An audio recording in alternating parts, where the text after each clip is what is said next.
هل نقدر نلبس ونكشخ بدون اللكجري براندز او الماركات الفخمه؟ اي ولا لا؟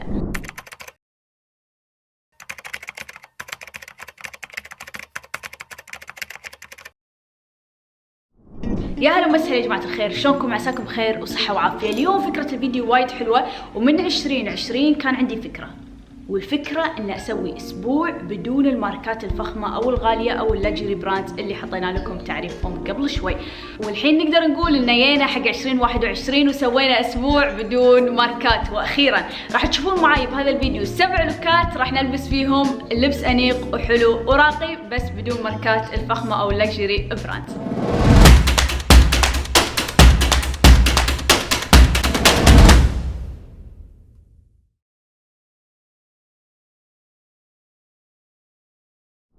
اوكي يا جماعة الخير، هذا هو اللوك الاول، واليوم احنا يوم الاحد في بداية الاسبوع او مطلع الاسبوع.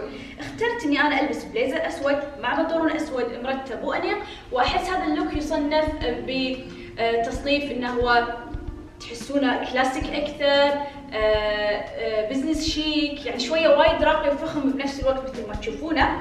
فاخترت بليزر اسود حلو، بس الفرق انه في حركه هني مثل ما تشوفون، فاعطاني نوع من الفخامه. الشيء الثاني لبست معاه بنطلون شويه وسيع عشان يعطيني شكل درب وحلو انيق يكون متناسق مع شكل الجسم والبليزر مع بعض. حطيت قلب، والقلب يعني عقد، احنا بالكويت نقول قلب، عليه لولو، وايد احب اللولو، الجنطه لولو، هذا لولو تو ماتش. المهم فلبسته، شريته برتغال. اذا متابعين لا لازم اقول لكم شكل اقرب. اذا متابعين فيديوهاتي السابقه لما سافرت البرتغال كنت اسولف عن هذا القلب شلون عجيب وخذ قلبي، ومكتوب اصلا عليه كلام بالبرتغالي. زين وايد حلو وايد احبه، فلو متابعين السفرات القديمه راح تعرفون من وين شريته تحديدا من البرتغال.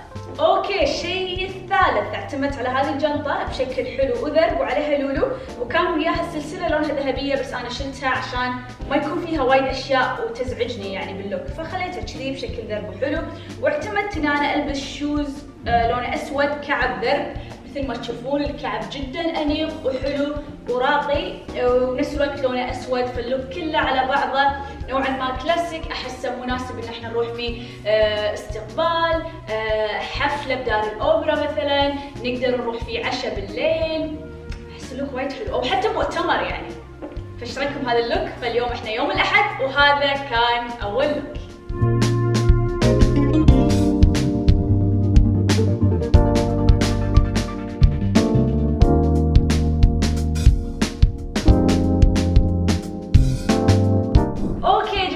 وصلنا حق اليوم الثاني، اليوم يوم الاثنين واحنا في اسبوع من غير ماركات او اسبوع بدون ماركات. اعتمدت اني انا البس مثل ما تشوفون بنطلون ابيض ومعاه توب ابيض، بس هذول مو مع بعض، بس انتم لما تشوفونهم شي من بعيد تحسون انهم مع بعض، مع البليزر بيج، فتشوفون تدرجات البيجيات مع دخول البني والابيض، فمعطيكم تناسق وايد حلو لما تشوفونهم بالعين. الامر الاخر اعتمدت ان انا ادخل هذه الجنطه الجميله الراقيه، طبعا لونها كذي لو تشوفون بني، وهذيلا كلهم البدله كامله قاعد تشوفونها مو لكجري براندز، كلهم محلات عاديه او مواقع عاديه، واسعارهم جدا جدا مناسبه وفي متناول الجميع. كذلك الكعب وايد حلو وايد جميل، تشوفون فيه تدرجات اللون البيج، وايد شيء مرتب وحلو.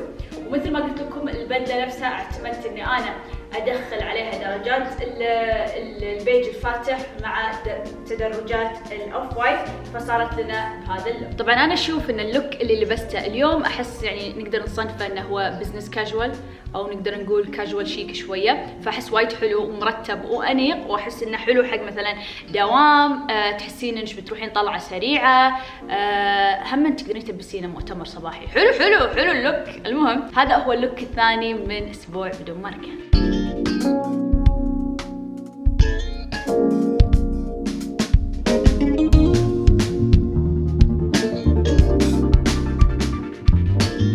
اوكي يا جماعة الخير، وصلنا حق اليوم الثالث من اسبوع بدون ماركات.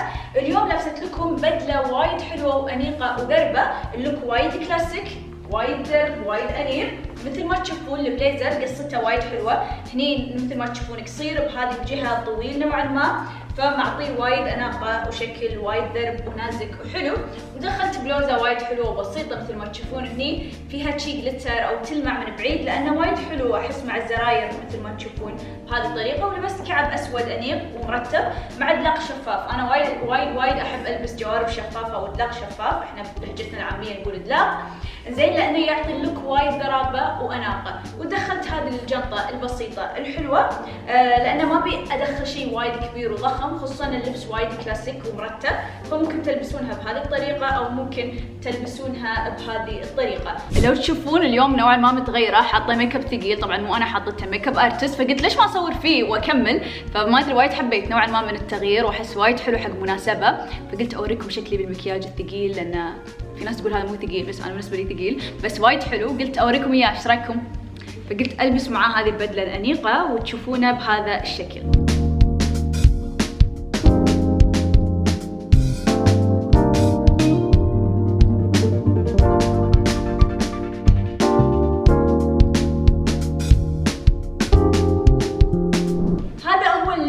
الرابع في اسبوع بدون ماركات. اعتمدت ان اللوك يكون وايد عملي لان انا حاولت بهذا الاسبوع ان ابين لكم اكثر من شيء. مثل ما تشوفون ان اللوك عملي نوعا ما ووايد صيفي وبراد.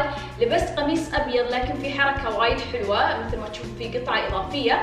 هذه القطعه تقدرون تخلونها هني زين او تخلونها كذي على جنب بالطريقه اللي انتم تناسبكم وتفنتقون فيها. تفنتقون يعني تفجعون بالكويتي تفنتقون، اوكي؟ فلبسته احس وايد حلو شي معطي حركه.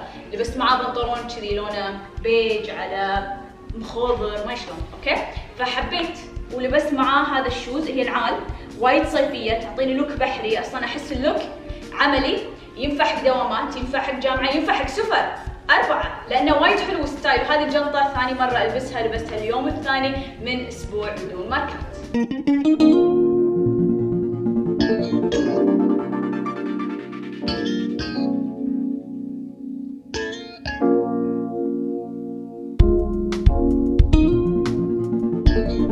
اهلا يا جماعه الخير في اليوم الخامس. اليوم يوم الخميس، اوكي؟ اليوم لبست لوك انا بالنسبه لي احس اللوك وايد حلو، يكون حق سفره سريعه مثل جزيره، مثل مدينه شاطئيه، ما ادري وايد حسيته حلو. لوك يعني ميكانوس ما ليش طار على بالي او بالي، طار على بالي يعني بالي ايلاند، فما ليش احسه كذي يعني ستايل حلو، جزيره، شراحه، بياض، ميكانوس، سنتوريني. فلبست هذه الجنطه. طبعا انا الحين قاعد تشوفوني لبستها اكثر مره وياكم بس عشان اوريكم ان القطعه الواحده تقدرون تلبسونها باكثر من شكل واكثر من ستايل، مو مجرد ستايل واحد. فما زلت لابسه هذه الجنطه. اما القميص ترى هذا قميص على فنوف غريب، اوكي؟ وايد بالنسبه لي حلو وستايل، حتى الخامه مالته وايد حلوه. قررت البس معاه بنطلون مع طولي مناسب واقدر البسه نفنوف، بس حسيت انه يعني يصير عملي اكثر ويعني يكون اللوك مريح اذا لبست معاه بنطلون. ساعات نحس ان اللوك يعني متكامل، بس ساعات لما ندخل شيء بسيط وايد بسيط بس يخلي اللوك وايد حلو، مثل هذا القلب اللي لونه ذهبي بس انه وايد حلى اللوك، خصوصا اكسسواراتي هني لونها كذلك ذهبي، فحسيت انه وايد عطى طابع حلو حق اللبس. يا جماعه تدرون شنو اكتشفت ان هذا الاسبوع اسبوع بدون ماركات علمني او مو علمني، اوكي يمكن عندي هذه الموهبه ان انا شلون يعني استخدم نفس الجنطه ونفس الجوتي باكثر من لوك. يعني ساعات لوك عملي، ساعات لوك شويه تحسونه حق سفر، ساعات لوك مثلا كلاسيك، ساعات لوك كاجوال شيك، بنفس الوقت تقدرون تستخدمون نفس القطع باكثر من شيء. فهذه من الاشياء الجميله ان احنا شلون نستخدم قطعه واحده عندنا ونقدر نستفيد منها ونلبسها باكثر من طريقه.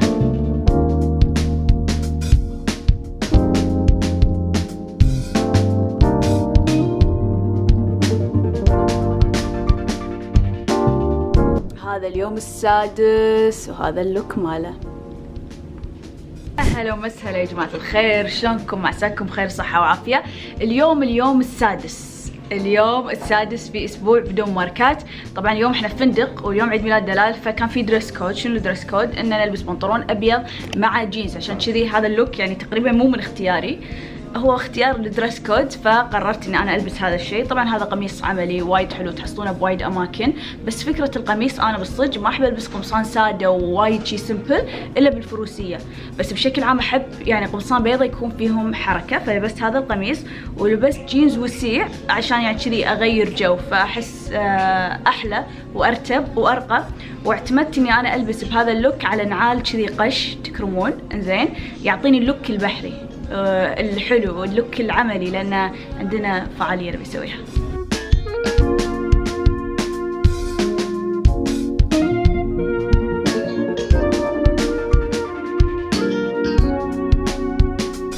يا صباح الخير باليوم السابع والأخير في أسبوع بدون ماركات. طبعا متحمسة إني أوريكم آخر لوك من هذا الأسبوع اللي عشتوه معاي، وأحس يعني وايد كثرنا هالأسبوع أسود بيج أبيض، هذيلا الألوان اللي تصدرت قائمة أسبوع بدون ماركات، فخلوا أوريكم لوك اليوم. أوكي طبعا هذا هو اللوك، بيج فاتح مع الأبيض مثل ما تشوفون، نطوف الأوتي اللي موجود هني. يا سلام، اعتمدت على هذه القصة من البنطلونات لأن حسيتها وايد حلوة وتحلي الجسم مؤخرا، لو تلاحظون وايد ركزت عليها. وبس هذه الجنطة أكثر مرة لو تلاحظون إني أنا لبستها، حتى الشوز تكرمون، فأحب لما يكون عندكم قطع محدودة بس تعرفون تركبونهم مع أكثر من لوك. اتمنى عجبكم اللوك الاخير اللي هو اليوم السابع. انا اتمنى شو تسوون تحت بالكومنت، تكتبوا لي من 1 ل 7 من يوم الاحد ليوم السبت شنو اكثر لوك حبيتوه في ايام الاسبوع، شاركوني تحت بالكومنت. كانت الخطة انه خلاص بس يخلص الفيديو واوقف واختم. كانت فكرة الفيديو ان انا الهمكم بطرق معينة بغض النظر عن سعر الشيء سواء كان غالي ورخيص، منها نستفيد من هذا الفيديو كتنسيقات زين، ومنها نستفيد بهذا الفيديو شلون احنا نستخدم القطعة باكثر من شيء. لو تلاحظون ان في قطع لبستهم باكثر من شكل. بس تبون الصراحة في شيء خلاني اطق بريك، وصل لي تعليق بالانستغرام وهذا اللي خلاني اغير رايي. شنو كان التعليق؟ كل لبسك مكرر سواء ماركات او بدون ماركات. كان يصير فيني او شيء عصبت، اوكي، لان هدف الفيديو هو مو انه او هدف مثلا ان انا البس اسبوع بدون ماركات، ما كان الهدف ابدا ان انا ما اكرر ولا اكرر، يعني مو هذا الموضوع. يعني حسيت ان الكومنت شخصي اكثر من كونه انه هو نقد بناء، بس صار فيني لولو ليش ما تاخذينه بروح رياضية وروح رحبة؟ فقررت أكرر وأعيد، بس مو أسبوع، راح أوريكم 7 تنسيقات سويتهم كلهم بدون تكرار أبدا، لا بالبنطلون ولا القميص ولا شيء. 7 لوكات كاملة بدون تكرار، منها إن أوريكم إن إحنا كأشخاص نقدر إن إحنا نلبس ونفنتق، وبنفس الوقت هذا التعليق صار فيني interesting let's do it، فصار عندكم تقريبا بهذا الفيديو 14 بدلة أو تنسيق مختلف بدون ماركات. فصار التحدي أكبر من كونه بس 7 أشياء، فصار تحدي من 14 بدلة. كذلك وصلت لي بعض التعليقات مو وايد للأمانة، هم 3 أو 2 تقريبا. واحدة من التعليقات اللي وصلت لي شو نسوي لك، حسستيني قامت القيامة ليش لبستي بدون براندات، أو شو الفيديو المليق لو أنا منش أمسحها. والفيديو الثالث اللي هو لفت انتباهي الحين بجاوبكم عليه وعندي رد عليه، إنه حسستيني قاعدة أسبوع بدون ماي ولا أسبوع بدون بيت ولا أسبوع ما أدري شنو. أوكي الحين عندي الرد.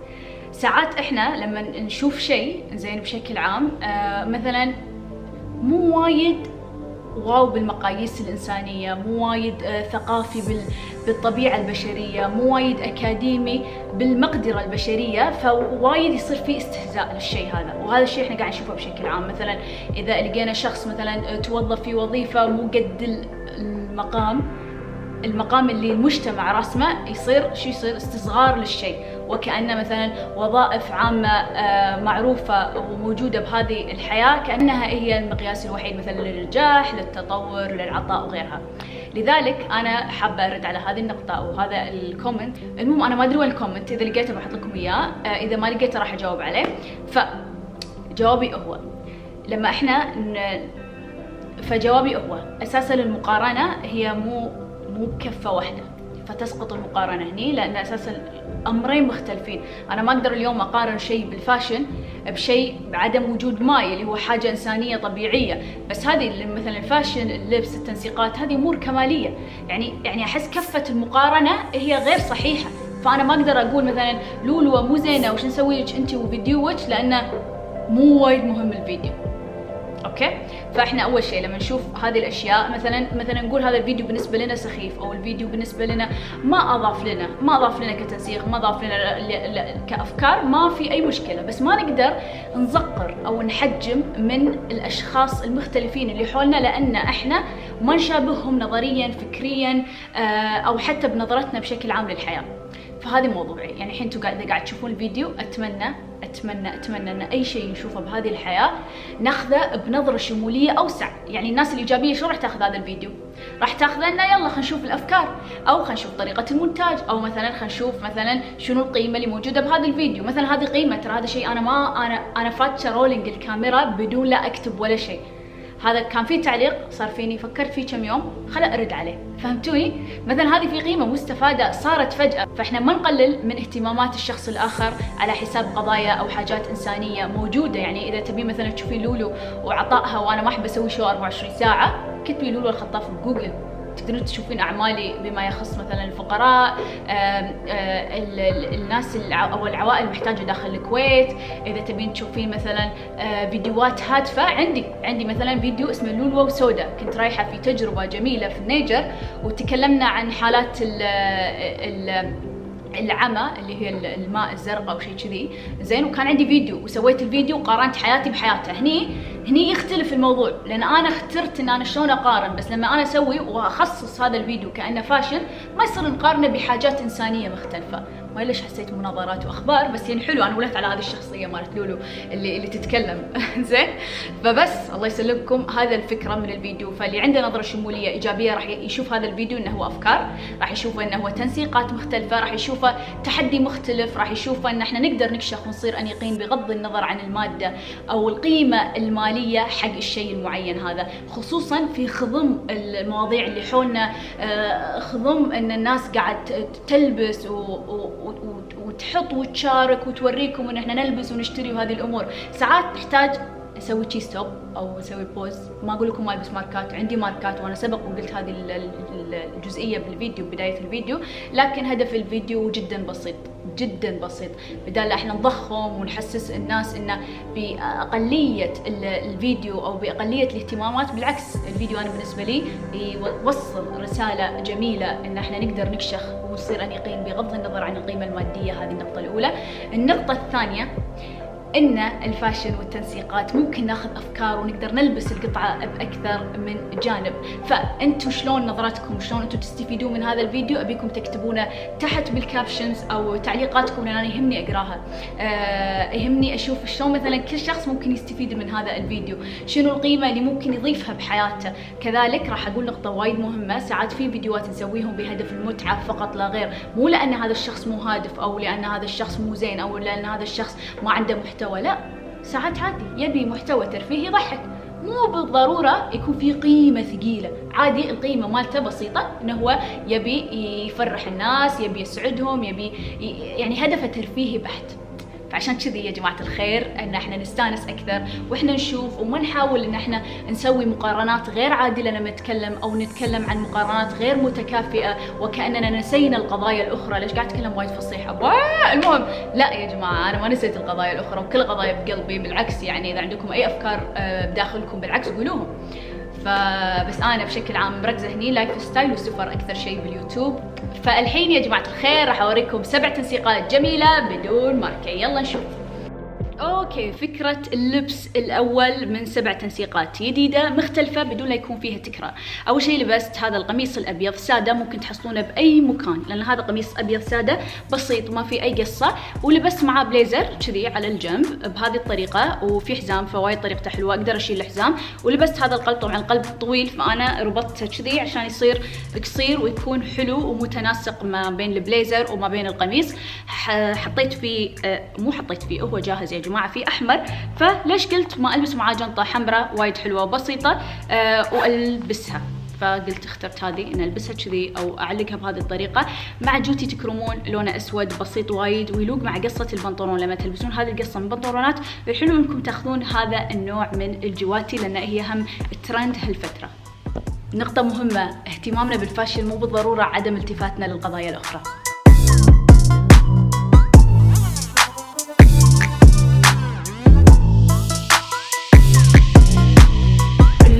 الثاني من اللوكات السبعة، يعني أبوي 7، يا رب كنت أسوي كذي ولا كنت أسوي كذي طول الوقت. 7 ب7 أيام في أسبوع بدون ماركات. طبعا اللوك وايد بحري وصيفي. لبست هذا النفنوف وايد حلو وايد جميل، لونه برتقالي، ولبست وياه عقد مثل ما تشوفون شي عليه قواقع وعليه تفاصيل، واعتمدت على الجنطة. هاي جنطة قش مصنوعة يدويا، شريتها من اسبانيا. يس، ما ادري اذا موجود الفلوج، يمكن شفتوني واحدة من فلوجات اسبانيا. اذا شفتوني وصورت راح تشوفوني شارية الجنطة، لان وايد اصور الاشياء اللي اشتريهم. وبس هذا اللوك وايد حلو، حتى الجوتي تكرمون اعتمدت على القش او هذه الاحبال اللي مربوطة، ويكون اللوك احسه حلو حق شاليه عملي. ما ادري وايد حلو.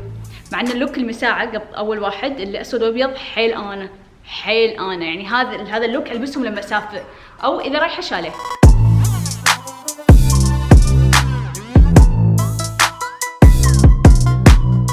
اوكي يا جماعة الخير، طبعا هذه البدلة المفروض البسها بواحدة من الكسرات. انا عندي فقرة سناب شات اسمها كسرة الاثنين، البس فيها لون مختلف عني او مختلف على دائرة الامان مالتي في الالوان. فهذه البدلة لون وايد فاقع، برتقالي فاقع، نيون فسفوري. زين، بس البدلة رسمية فحلوة. دخلت معاها عقد ذهبي مثل ما تشوفون، قلب. احنا بالكويت نقول قلب، بس يعني قلت عقد عشان الكل يفهم، بس قلب اوكي عشان اعتمدها. المهم قلب ذهبي، والبدلة وايد حلوة من 3 قطع. هذا البليزر، وهذا كذي الفيست الحفر، ومعاها البنطلون بهذه الطريقة. ما قاعد تشوفون صح؟ راح اوريكم اياه بعد شوي. فوايد حلو طريقة البنطلون وشكل البدلة بشكل عام.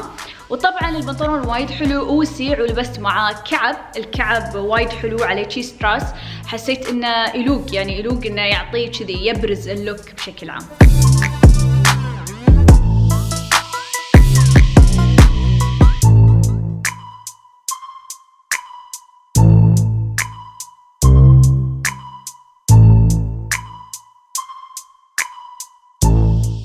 الحين راح اوريكم بدله كامله لونها بيج. اوكي، نسقتها مع هذه جنطه عمليه وايد حلوه. زين، واعتمدت على اكسسوارات ذهبيه كلهم هاند ميد، يعني اغلبهم الاكسسوارات هذيل كانوا ناس يعني لما اسافر يصنعونهم بيدهم. فانا ابى ما اتحمل لازم اشتري هالاشياء. يعني اول شيء اي سبورت، او انا ادعم المنتج المحلي بالدوله، او ادعم المنتجات اللي تصنع بالايد. الشيء الثاني احسهم بيس اوف ارت او قطعه فنيه جميله. طبعا انا وايد اشوف البدله انيقه وحلوه، واحسها تنفع حق وايد اشياء. اول شيء هي يعني بستايلها صايره كأنها عبايه وايد حلوه، واللي يحب اللبس الساتر والوسيع وايد جميله. انزين، وغير كذي انها لينن، انا وايد احب اللينن. يعني بالنسبه لي اقدر البسها بحري، يعني رايحه مكان شاطئي بحري مثل المالديف، موريشيوس، سيشل وغيرهم. انزين، وبنفس الوقت اقدر اروح فيها اماكن اللي تحسون انه يلبسون وايد الوان مكسيك، لان احس يلوق مع البيلدينجز تلبسون شي لينن. وايد حبيت هذا الستايل. او كولومبيا. اوكي، الشيء الثالث ممكن تروحون كذي، يعني احس اللبس حلو حق قهوه الظهر العصر كذي، يعني عادي بدولتكم. ما ادري، احس وايد حلو سبيشالتي كوفي، لان وايد احب قهاوي مختصه، وخصوصا اللي يكون فيها ديكور وايد حلو.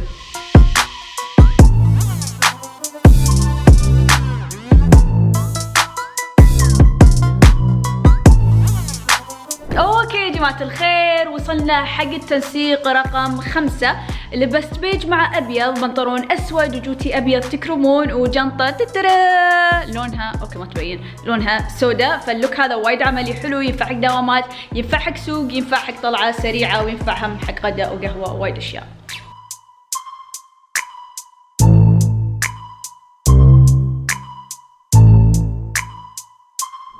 أنا وايد اكتشفت مؤخرا ان البيج وايد حلو علي. فهذه البدلة حسيت انها نورت وجهي بشكل عام، ولبست معها حجاب ابيض. اتوقع كل ملابسي حجاب ابيض، يعني ما ادري ليش احس احلى. انا فورمي وايد احلى. لو تلاحظون احس نص الشعب الكويتي يلبسون حجاب ابيض. المهم هذه هي القطعة، ايش رايكم فيها؟ اوكي، وصلنا حق اليوم اللي قبل الاخير او التنسيق السادس. لبست بدلة، البدلة وايد حلوة مثل ما تشوفون، رمادي على برتقالي، وحرصت اني انا ادخل معاها جنطة مختلفة باكسر الجمود الرسمية اللي فيها. فهذه الجنطة هاند ميد، يعني صنع يدوي، نفس بينتينج الوان، بعدين حاطين فوقها نايلون. وانا حسيت انه وايد يلوق، وان انا اكسر من الجمود، لان بالعادة ممكن البس معاها جنطة كلاسيك وبس انا قلت بهذه الفقرة بالذات او بهذا الفيديو بالذات نحاول اصير او احاول اصير كرياتيف او مبدعه. كذلك لو تلاحظون ان البليزر وايد قصير، فقررت البس معاه مثل قطعه بيضة بسيطه عشان تحلي اللوك ويصير وايد حلو يعني اوفرول لما نشوفه من بعيد. فدخلت هذه القطعه، تعرفون القطع اللي تصير تنوره على قميص، تنباع باغلب الاماكن او بالغالب حتى الاسواق الشعبيه يبيعها او المواقع الاونلاين، تباع بكل مكان. فحسيتها انها ضافت لمسه جميله حق البليزر.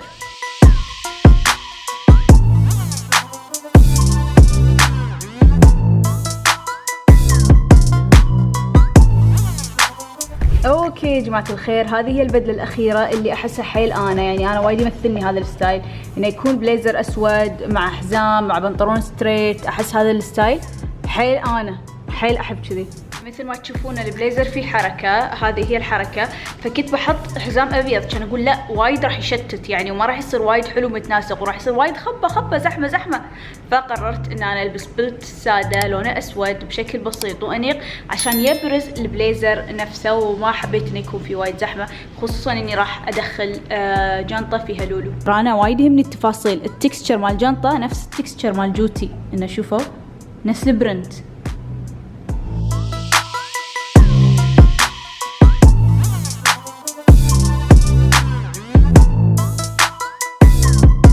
وبكذي وصلنا حق نهاية 7 لوكات وايد حلوين وعمليين، وبنفس الوقت في بعضهم كشخة وستايل، يعني الشكل اللي انتم تحبونه من غير تكرار، من غير شنو تكرار. فحبيت اني ارضي الجميع، وان شاء الله فدكم بهذا الفيديو، واتمنى يكون استفاده جميله، وان احنا اذا شفنا شيء نحس انه هو بسيط وبالنسبه لنا سطحي، نحاول نشوف ابعاده الاخرى، يعني ما نحاول ان احنا نحيده. يعني انا وايد احب هالمواضيع، لان احس ان احنا كذي نوسع المنطقه الرماديه بمخنا، يعني يصير مخنا اكثر مرونه، اكثر تقبل للاشياء. وبالنهايه اتمنى عجبكم الفيديو، لا تنسون تسوون سبسكرايب لايك كومنت وشير على جميع وسائل التواصل الاجتماعي، وكتبوا لي تحت رايكم بالفيديو ورايكم بشكل عام بهذه الفكرة المطروحة، وشنو الاستفادة اللي انتم استفدتوها من هذا الفيديو. واحبكم، مع السلامة.